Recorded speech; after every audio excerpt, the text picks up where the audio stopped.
अस्सलाम वालेकुम, कैसे हैं आप सब। तो आज हम बात करने जा रहे हैं एक्सरसाइज 6C के क्वेश्चन नंबर 3 की। तो मेरे पास ये बुक 2 है जिसको हम D2 भी बोलते हैं और उसका ये चैप्टर नंबर 6 चल रहा है जिसका नाम है अलजेब्रिक फ्रैक्शंस एंड फार्मूलाए। तो इस चैप्टर से रिलेटेड काफ़ी कंटेंट, काफ़ी सोल्यूशंस मैं अपने चैनल पर अपलोड कर चुका हूँ। मैंने इस चैप्टर के नेम से एक सेपरेट प्लेलिस्ट भी बनाई हुई है, उसका लिंक नीचे डिस्क्रिप्शन में दिया हुआ है। अगर आप इस चैप्टर से रिलेटेड बाकी सोल्यूशन में इंटरेस्टेड हो तो वो लिंक नीचे डिस्क्रिप्शन में से देख सकते हैं। इसके अलावा मैंने एक फेसबुक पेज भी बनाया हुआ है सोल्यूशंस हब के नेम से, उसका लिंक भी नीचे डिस्क्रिप्शन में गिवन है। आप उस फेसबुक पेज के थ्रू अपने क्वेश्चंस को, सजेशंस को मुझ तक पहुंचा सकते हैं। तो आइए स्टार्ट कर लेते हैं क्वेश्चन नंबर 3। तो क्वेश्चन नंबर 3 की स्टेटमेंट बिल्कुल क्वेश्चन नंबर 2 की तरह है। जिस तरह हमने क्वेश्चन नंबर 2 में सब्जेक्ट्स को बेसिकली डिस्कस किया था, सब्जेक्ट बनाना सीखा था, यहाँ पे भी क्वेश्चन उसी से रिलेटेड ही है। तो अगर मैं स्टेटमेंट पढ़ूँ तो यहाँ पे लिखा हुआ है in each of the following cases make the letter in the brackets the subject of the formula. तो वो कह रहे हैं ये ए से लेकर डी तक जितने भी हमें केसेस दिए हुए हैं, इसमें जो लेटर आपको यहाँ पर ब्रैकेट्स के अंदर नजर आ रहे हैं, जैसे ये एच लिखा हुआ है, डी लिखा हुआ है, वी है और लास्ट वाले में थीटा, इसको हम थीटा पढ़ा करेंगे।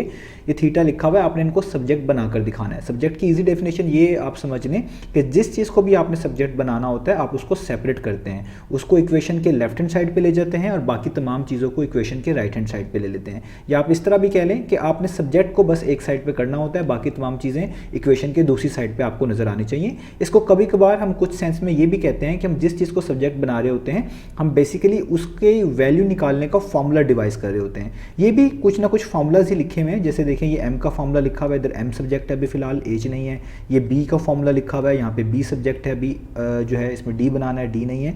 तो अभी हम इसके सब्जेक्ट्स चेंज करेंगे, जो ब्रैकेट्स में लिखे हुए वो सब्जेक्ट बनाएंगे, यानी उनको अलग करेंगे और बाकी तमाम चीज़ों को अलग करेंगे। तो आइए स्टार्ट कर लेते हैं क्वेश्चन नंबर 3 के पार्ट नंबर ए के साथ।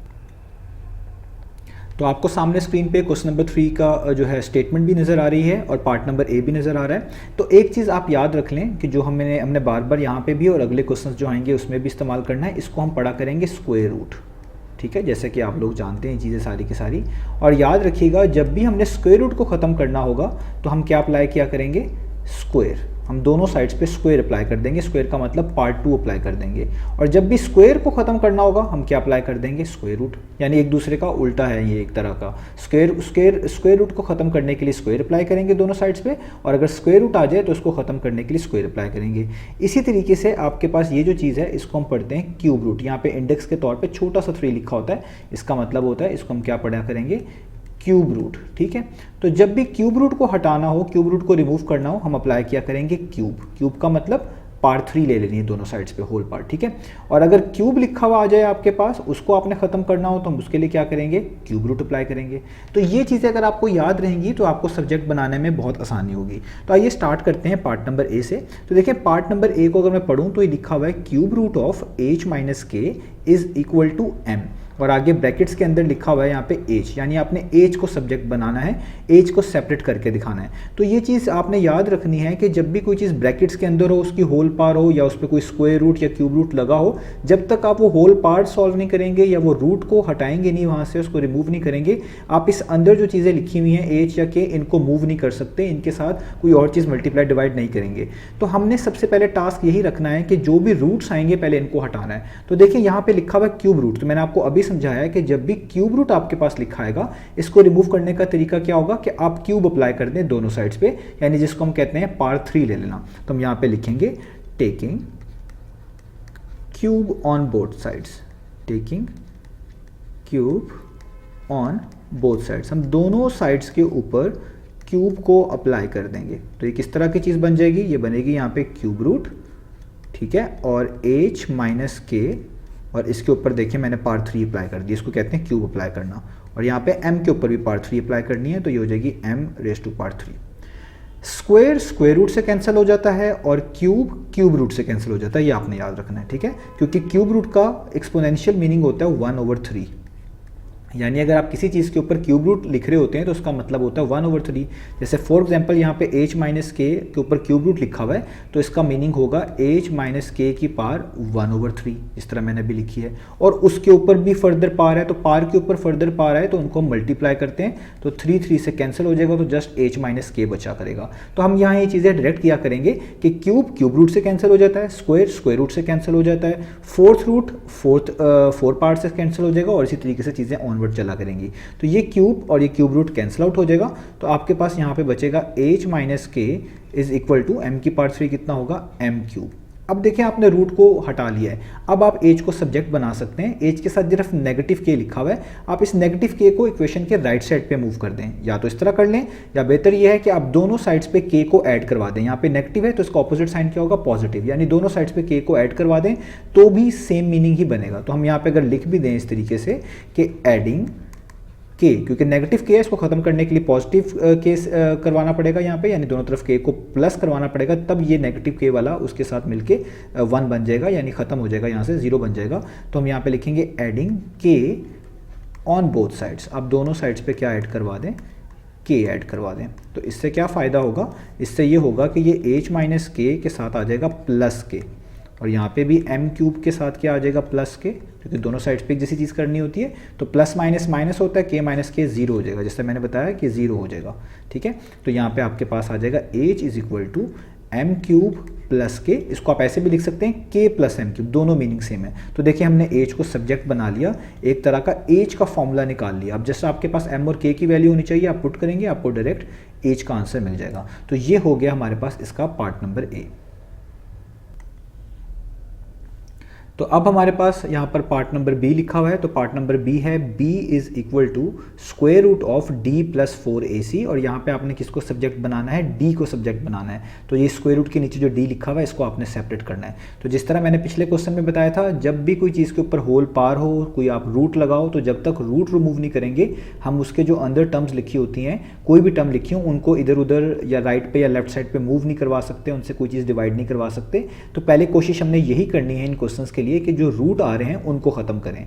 तो यहाँ पे स्क्वायर रूट आ रहा है, तो मैंने जिस तरह भी पिछले वीडियो में क्वेश्चन में समझाया है कि जब भी स्क्वायर रूट आएगा, आपने स्क्वायर रूट को खत्म करने के लिए हमेशा क्या अप्लाई करना है, स्क्वायर अप्लाई करना है दोनों साइड्स पे, यानी दोनों साइड्स पे पार्ट 2 ले लेनी है।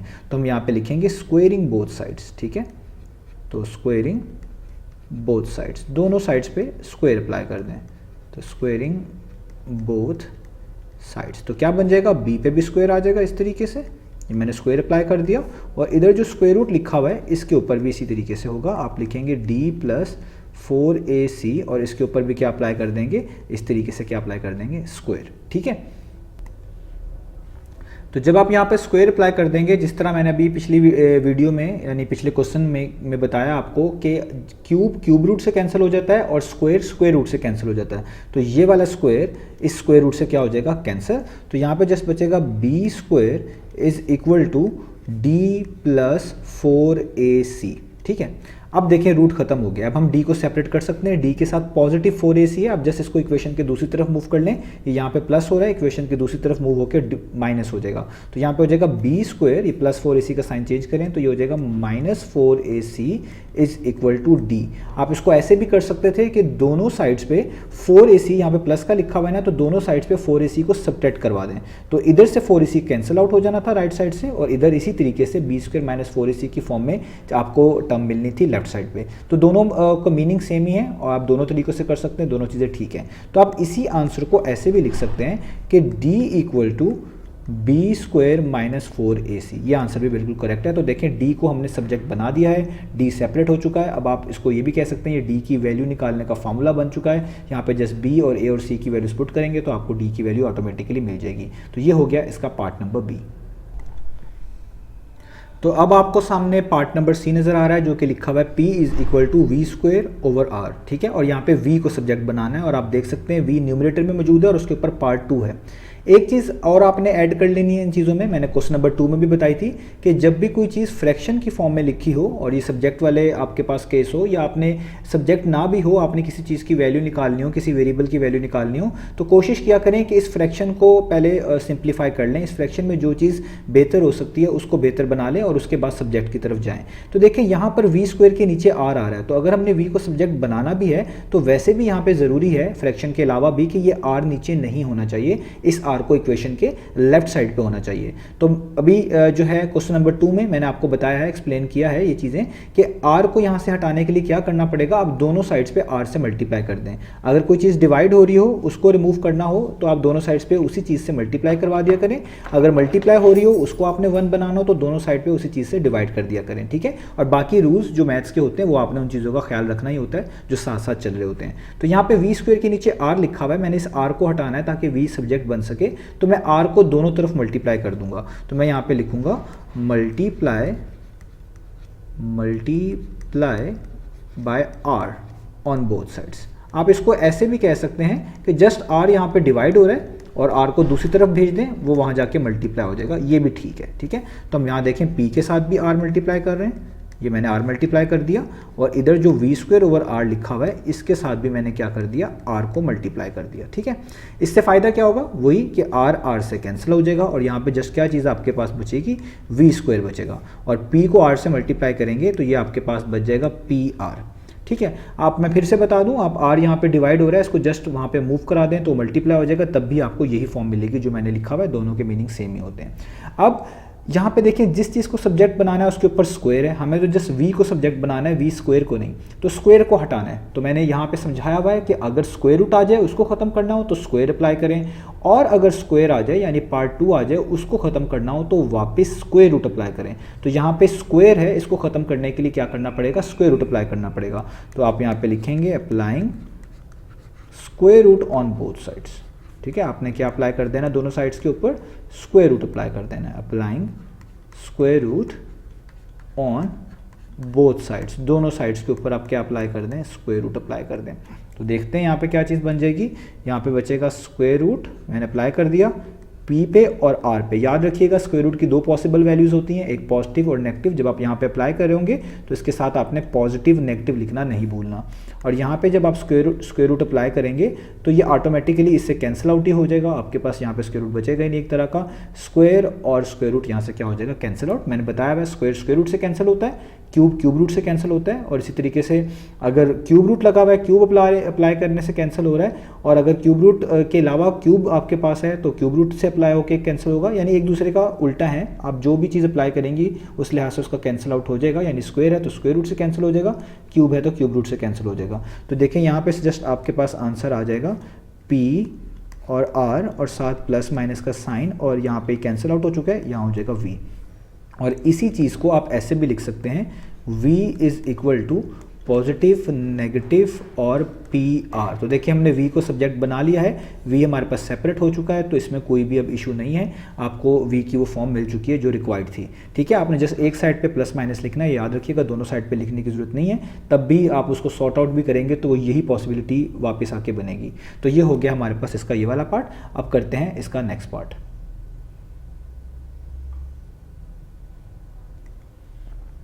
तो अब हमारे पास इसका लास्ट पार्ट है, पार्ट नंबर डी, और यहाँ पे हमने जिस चीज़ को सब्जेक्ट बनाना है वो ब्रैकेट्स में लिखा हुआ है, मैं यहाँ पे लिखने लगा हूँ, उसको हम पढ़ा करेंगे थीटा, ठीक है। ये आपको शायद पता भी हो, इसको हम पढ़ा करेंगे थीटा, ठीक है। तो थीटा यूजुअली एंगल्स के केस में आपने ट्रिग्नोमेट्री अगर पढ़ी हो वहाँ पे यूज़ किया होगा, साइन थीटा कोसाइन थीटा। अगर नहीं पढ़ी हुई तो इसी बुक के अंदर चैप्टर्स हैं इससे रिलेटेड, तो ये बेसिकली एंगल को रिप्रेजेंट करने के लिए हम अक्सर यूज़ कर रहे होते हैं, तो हम इसको पढ़ा करेंगे थीटा। अभी इसकी और कोई एक्सप्लेनेशन जानने की ज़रूरत नहीं है, जस्ट आपको बस ये पता होना चाहिए कि हम इसको थीटा पढ़ते हैं, ठीक है। तो यहाँ पर लिखा हुआ है A is equal to theta divided by 360 multiply by pi, इसके बारे में आप जानते हैं, पाई आर स्क्वायर, ठीक है। तो आपने यहाँ पे थीटा को सब्जेक्ट बनाना है, थीटा को सेपरेट करना है, और बाकी तमाम चीज़ों को, यानी जब थीटा को सेपरेट करेंगे तो ऑटोमेटिकली बाकी तमाम चीज़ें दूसरी तरफ चली जाएंगी, इक्वेशन के दूसरी तरफ मूव करनी है। तो जैसा कि मैंने भी पिछले क्वेश्चन में बताया कि जब भी आपके पास कोई फ्रैक्शन आए पहले उसकी तरफ नज़र आपने दौड़ानी है, उसमें जो चीज़ें सॉल्व हो सकती हैं उसको सॉल्व करना है।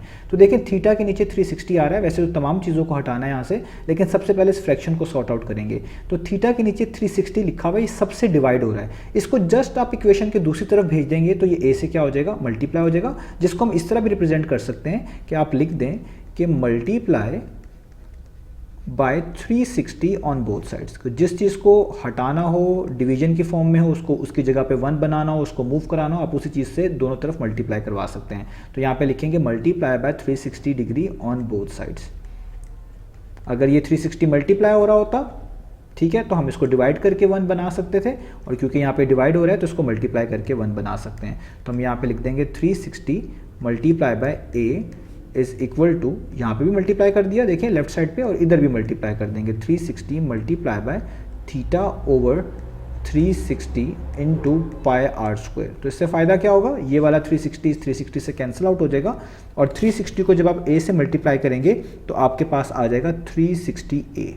ये मैंने लिख दिया 360a, और यहाँ पे क्या बचा, यहाँ पे बचा थीटा, और उसके साथ क्या बचा पाई, और साथ क्या बचा आर स्क्वायर। ठीक है, अब साफ पता चल रहा है सिर्फ पाई आर स्क्वायर यहाँ से हटना चाहिए, क्योंकि थीटा को सब्जेक्ट बनाना है, थीटा के साथ सिर्फ पाई और आर स्क्वायर बचे हुए हैं। इसको अगर आप यहाँ से मूव कर लेंगे तो थीटा सब्जेक्ट बन जाएगा, और ये पूरी की पूरी चीज़ मल्टीप्लाई हो रही है। तो मैंने अभी ऊपर भी समझाया, जब कोई चीज़ मल्टीप्लाई हो रही हो उसकी जगह पे यहाँ पे 1 बनाना हो, यानी उसको हम कहते हैं इसको यहाँ से हटाना हो, तो उसी चीज़ को दोनों तरफ डिवाइड कर दें। तो अगर हम यहाँ पर लिख दें कि divide by pi R square on both sides. अब आप पाई आर स्क्वायर से क्या कर दें, डिवाइड दोनों साइड्स पे, क्योंकि हमारा जो ऑब्जेक्टिव है वो ये है कि थीटा को सेपरेट करना, थीटा को आइसोलेट करना।